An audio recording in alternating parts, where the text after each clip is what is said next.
The one question I get asked more than even why is my workshop making no money is how can I stop the AI from steamrolling me when I make a kingdom? Today, I will be revisiting my #1 video on my channel and how you can prepare to start your kingdom and not have the AI stomp you with new information not contained in that other video. It starts from day one, picking the right skills. Leadership and charm are very important to running a kingdom.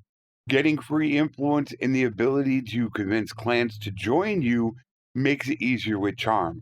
Steward, medicine, leadership are important to running a party and or an army. Getting more soldiers, having less casualties in battle, higher morale, faster recruiting all help you keep your army stronger for longer. While it's great to be a fighter, in the late game, one fighter won't make as much of a difference if you're losing too many high tier troops and can't replace them fast enough. So consider investing into social and intelligence. Think from early on who you want to be your governor and if you want companion clans. Build them up early so when it's time, they have the skills needed to help you on your journey to domination. Think of taking low level companions or wives that are easier to level into party leaders, companion clans, or governors, as the benefits are amazing when you finally need them to shine. Yes, money, the big word. It takes a lot of money to run a kingdom. Your garrisons, clan armies can cost you anywhere between 5 to 10,000 a day easily if you don't have the perks to help you and can easily go bankrupt. It can also cost anywhere from 200,000 to well over a million to recruit vassals.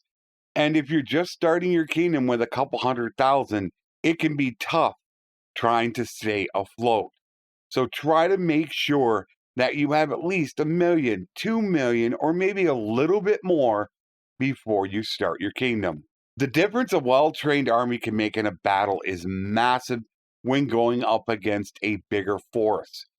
So before you make your kingdom, take time to train not only your party, but take troops from your clan parties and considering using your steward perks to donate low items such as weapons, armors, shields, bows, to train them with the perks paid in promise and giving hands so you have a powerful army when it comes time to fight. Food is something that is overlooked by many. When you're getting sieged, you get no food coming in. If you know you're going to get sieged, then throwing food into the shops can prolong the time it takes for the AI to starve out your town. It also helps to have all the food stored up in your stash so you can keep the full 9 food variety needed to help to keep the leveling steward and maintaining high morale. So store up on a bunch of food before you make the jump to becoming a king and store a bunch of that in your stash. Decide which fief you want to make yours, the location, how many villages it has, how close to other kingdoms can make a huge difference when you finally make your kingdom in subjects we will cover shortly. When it's time to become a vassal, see which fief you want and join a kingdom that is at war with them and target them since you normally get the first fief. If you get handed a fief other than the one you want, then just go to the kingdom screen, pick your fief, and give it away. That way you don't have a fief and you should get the next one. Keep doing it till you get the one that you want. Having your fief set before you make a kingdom can make all the difference.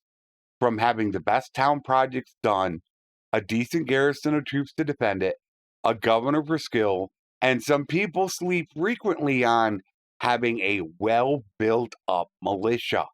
Militia don't eat, cost you any wages, and replenish fast. While a garrison can be starved out, the militia can't. The only time they don't fight is if your loyalty is below 25. They are an underrated fighting force no one should sleep on.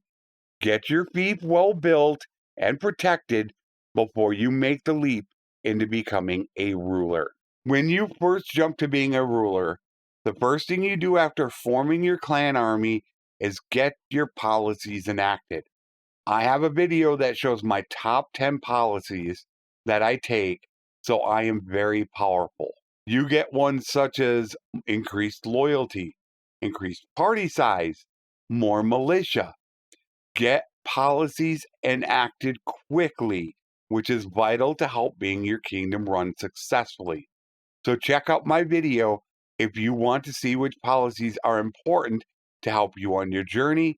It will be linked in the description. The AI magically know how many are in your fief and bring a big enough army to take it. Stay out of your fief whenever possible, and that will help to try to avoid 2,000-man armies from sieging you constantly. Stay just far enough away to lay a trap for them.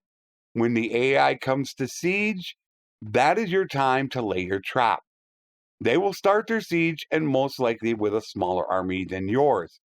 You can either attack them right away or wait for them to siege. Since a siege defense has a huge advantage, the AI can take a huge loss in the amount of their troops in their army, and then you can jump them. When you get prisoners, you have options. If your relation is low, you can release them to gain relation, since relation is the key to whether or not their clans will raid your village. Once it gets to around 25, then they won't want to raid your villages, which can be a disaster since that's where you're going to get a lot of your food from. If you take prisoners, then you have two choices. You can get the 225 riding and scouting perks to give you 100% reduced escape chance for prisoners so they can never escape from your party. If you have a governor, you can get the 225 riding perk, 50 engineering perk, and 25 roguery, so your governor gets a 95% reduced escape chance for prisoners in towns, making it easier for you to hold them so they won't come back with massive armies. Also, while you have clan leaders as prisoners, look to see if you can convince them to join you. All you need to do is talk to them while you're in your party outside of town, and you can start the charm checks. So it's an easier way than tracking them down. Don't be afraid to peace out. It can cost you money, but when in a dire situation, it can put a stop to a siege you know you're going to lose. That is one reason to have extra money in case it costs a bunch to peace out. It's not the ideal strategy, but it can be a lifesaver as a trump card if you ever need it. So don't be ever afraid to use that strategy. The AI seem to target your fief that is weakest. So taking another fief that will be weaker will then put your main one as less likely of a target for the AI to go after to continue to let it build up. So look at taking a fief close by that you could try to protect along the way and take the heat off of your main fief for a while. It may get taken back, but it might be the extra time you need to get built back up again. I think the biggest problem people have is that they overextend themselves when they make their kingdom. They'll have 5 to 7 fiefs, and when you make your kingdom, you will have maybe a clan army of around 600 to 700 troops as a base, and it can be almost impossible to try to cover 5 to 7 fiefs all over the map. Also, the closer you are to other kingdoms, the more likely they are to declare war on you. So if you're all over the map, then the more the kingdoms will want to auto-declare war on you, since when you make your kingdom, you are extremely weak. That is why I almost always start with just one fief. Build it up so it's a powerhouse. Don't overextend yourself, and it will make it much easier on you so you don't need to run all over the place trying to defend your entire kingdom with just one small clan army. Those are the tactics that I use when I play the game, and I hardly ever have any problems being run over by the AI or need to ever peace out to save myself. It all comes down to preparation to make it easier running your kingdom. If you have any questions, just ask in the comments or in Discord with a link in the description. I can elaborate further or help you out. Until next time, take care and thanks for watching.